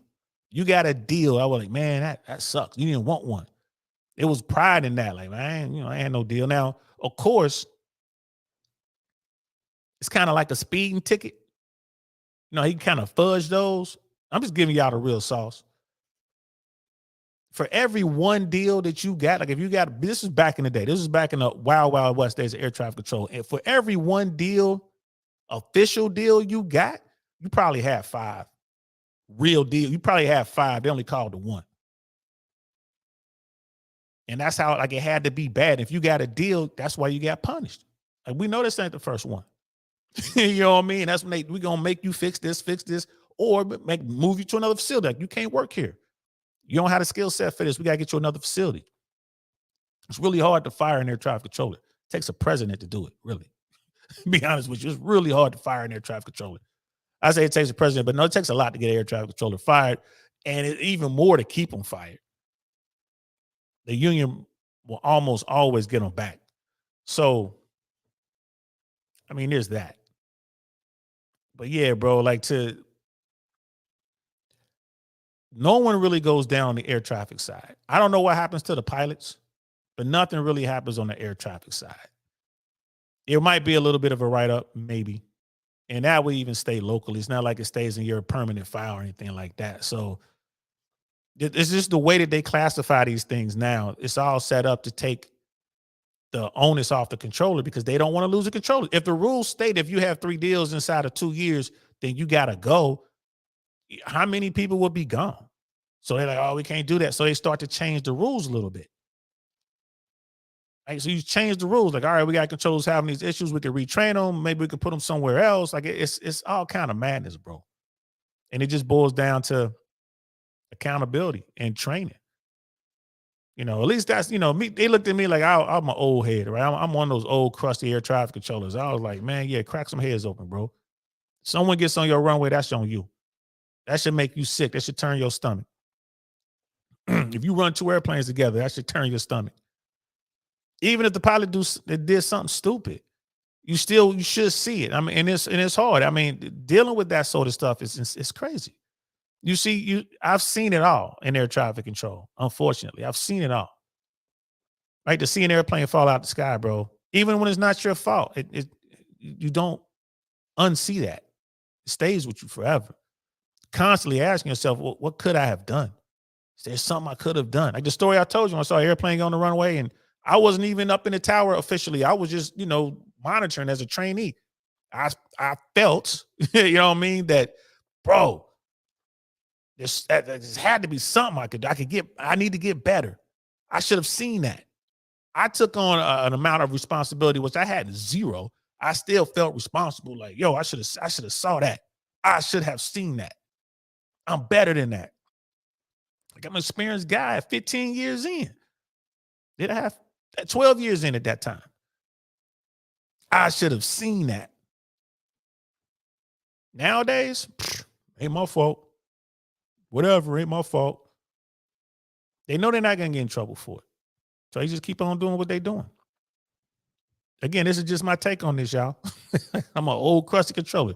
This is why they don't want me to play the game anymore. Brother Rook, ATMs, which are air traffic managers, and even the NTSB, the National Transportation Safety Board, will conduct an investigation. True. Pull the tapes, interview the pilots and controllers, etc. Then determine who was at fault. This one with the pilot crossing is definitely pilot error. Yep. He's 100% correct. There's tons of people who come in and look at it. And if like the severity of it dictates who's really going to come. Like with the Kobe incident, when that went down, I mean, really air traffic had nothing to do with that. But you wouldn't know. Man, they had everybody in there. NTSB was in there. They talked to every facility that the helicopters talked to. Bro, I'd never seen an investigation like that before over that type of incident. Never. Like never. But again, it was Kobe. It was Kobe and his family. So they went into that fine tooth comb. And that's how it works. They got teams that go in and investigate this sort of thing. They pull the tapes, which means they listen to all the recordings. They go back and they listen to everything from wherever that pilot came from, wherever he started his flight. Let's say he landed and then crossed the runway without permission. They go all the way back to where he started his flight. They listen to everything. They make sure all the controllers were good, all the way back to the original gate at the starting airport. That's what they do. They listen 30 minutes before the incident and then 30 minutes after. They listen to everything. So they're really good at investigating. They'll get to the bottom of it like that. You know what I mean? But, there's these stories. I wish I had found some more stories about some close calls. I'll do a show. I'll do a show about some close calls. You know what I mean? I'll do a show about that. But here's one last thing I will show this. I'm just kind of looking at, I kind of just, skim through the article. Rich Santana, which is again the president of the National Air Traffic Controllers Association, that's NACA, cited a lack of staffing and air traffic control towers as the potential culprit. Yeah, again, they may try to blame the controller, but they're like, well, we're supposed to have 4 more controllers up here and we didn't, so they'll put some of it on the facility. That could be a thing. Unfortunately, we have staffing issues right now as air traffic controllers. We are 1,200 certified professional controllers less now than we were 10 years ago, and that number is going up, by the way. It's time for us to accurately and adequately staff the facilities. It takes a long time to hire. You can hire a controller, but it takes a long time to make that individual a real air traffic controller. You know what I mean? A long time. It could take up to 5 years at some facilities. The average time to get through training, year and a half, depending with no experience. At the smallest facility, it could take you a year and a half to get through the program. I've seen people take 4 years to get through some of these smaller programs. But yeah, they're 1,200 certified professional controllers down, really more than that. Acting FAA Administrator Billy Noen told the summit that the agency is continuing to hire and is on pace to hire 1,500 controllers this year and another 1,800 next year. Okay, that's great. The problem is with this, right? Not all of them are going to make it through training. They're all going to make it through Oklahoma City, but I'm talking about real training. Not all of them are going to stay. It's going to take years to get this 1,500 controllers this year. Of that 1,500, maybe 200 will be useful by this time next year. Maybe. Think about that. And they're not going to the busy airports. If they do, they're probably not going to make it. So, the air traffic has always been a bottom-up kind of thing. You get people hired, you get them to the smaller facilities, let them get some experience, and they can move their way up to the busier facilities. Lately, they've been just throwing these new people into the busier facilities. Some of them make it, most of them don't. But then you look at this, like the president of NACA is saying they're down 1,200 controllers. Of the controllers that are working, this number says they're down controllers. This number doesn't include the controllers who are air traffic controllers, but they're down on a medical or something like that. Like they can't work airplanes, or they're working on some detail, or doing this or doing that. They're air traffic controllers that they count that don't actually talk to airplanes.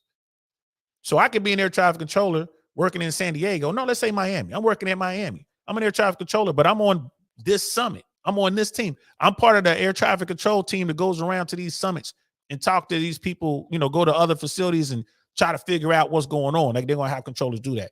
I'm part of that team. Oh, I'm going to go out to this, we're going to go to all the East Coast air traffic control facilities and figure out what's going on, right?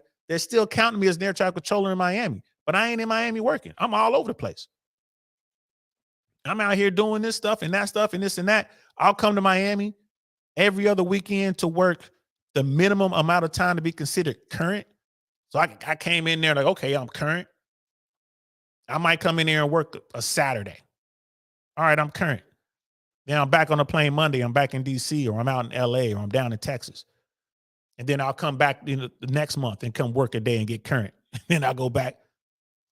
Is that really an air traffic controller who's there every single day getting down doing the work? No. But they count that controller. So the number is even lower than the number that they present. You know what I mean? It's man, look, y'all, it's a problem. It's a problem. Is it doom and gloom around the corner? I don't know. You know what I mean? I don't. But do I believe something's gonna happen? Yeah, something's gonna happen. The system is stressed. Something's gonna happen. And it may not necessarily be the fault of the air traffic controller. Right? Even the managers who are in the job now, the FAA, this problem began in the late 80s. All right, it's bottom line. This problem began way back then. And we're just now dealing with the fallout from it today. It's going to take time to fix it. How much time, Uncle Saint? I don't know. It's going to take a lot of time, man, to fix it. 18 controllers. You're talking about what's this? 3,800 controllers, right? Is that right? No, 3,300 controllers over the next 2 years. Let's say all of them make it, and all of them are studs, superstars, right? 3,300 controllers. All right. It's still going to take years to get them up to speed. That's not enough. That's not enough. How many controllers are going to retire? You might have 1,000 controllers retire because they want to. You might have another 500 controllers lose their medical and be forced to retire. How many controllers are going to take management jobs? You know what I mean? You see what I mean? They're trying, but it's an uphill battle. It is an uphill battle. Brother Don 007. Yep, that's the problem to many. Not my fault. Ain't my job. Not just with the FAA. You're right. You're right. You're absolutely right. Oh, here's another story right here. Last month, a Southwest jet, passenger jet, and a FedEx cargo plane claimed as close as 100 feet from colliding at an Austin, Texas airport. And it was the pilot, not the air traffic controllers, who averted this disaster, according to the Homedy. Hey, look, that's a close one. That's a close one. This might be a case where you have an airplane on the runway and an airplane trying to land. 100% controller fault. If you read a story about two airplanes on a runway at the same time, that's the controller's fault in my book. There's just no, especially if they're both landing or one's landing and one's taking off, right? If you eliminate the whole crossing thing, you got two airplanes on a runway at the same time, two jet airplanes on the runway at the same time, that's a problem. Can you have two airplanes on the runway at the same time? Yes, you can, not jets, but you can have little airplanes on the runway at the same time. There are rules for it. They have to be separated by a certain distance. You know, it's three types of distances involved. Yeah, that's part of it. You can do that. That's absolutely fine. But jets, no. A cargo jet and a passenger plane, absolutely not. So that situation right there, that's probably air traffic. Let's see. In January, there was an alarming close call, similar to the latest one. A Delta Airlines flight was taken off from New York's JFK International Airport when the air traffic controllers noticed another aircraft crossing the runway in front of the departing jetliner. Again, like I said, runway incursions are pretty common in the business. Like, it's not supposed to happen, but they do. And controllers are trained to look for it. You're looking for that. Hey, what's that guy doing? Like I said, there's a lot of space before they actually get to the runway. Hey, what's that guy doing? So once they cross certain lines, what's going on? And and normally you get time to stop the departing airplane or the landing airplane. Sometimes you don't. So, hey, y'all, it's still, even with all these issues, air travel is the safest form of travel out there, y'all. It's safe, y'all. Don't be scared. It's safe. So I'm going to leave it there. I didn't think I'll be able to talk for an hour and 48 minutes about air traffic control stuff just by myself. I'm shocked. I'm gonna do some more stories about air traffic as I see these stories in the news, or if you guys see something in the news, hit me up, let me know. You know what I mean? Hit me up on Instagram, or just hit me up and let me know. Because I can analyze this sort of thing. I can look at it and give my 2 cents. It's like 10 cents because I did it for so long. Brother Doug's in the house. What's good, fam? Good to see you, bro.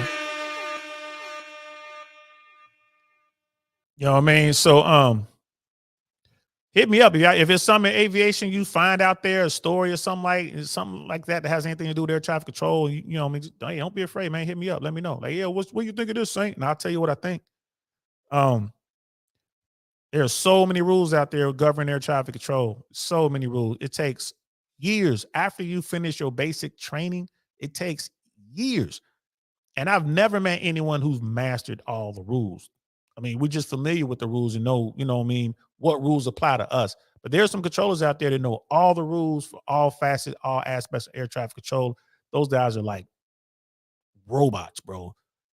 There's so many rules, man. The rule book is like that big, bro. 7110.65.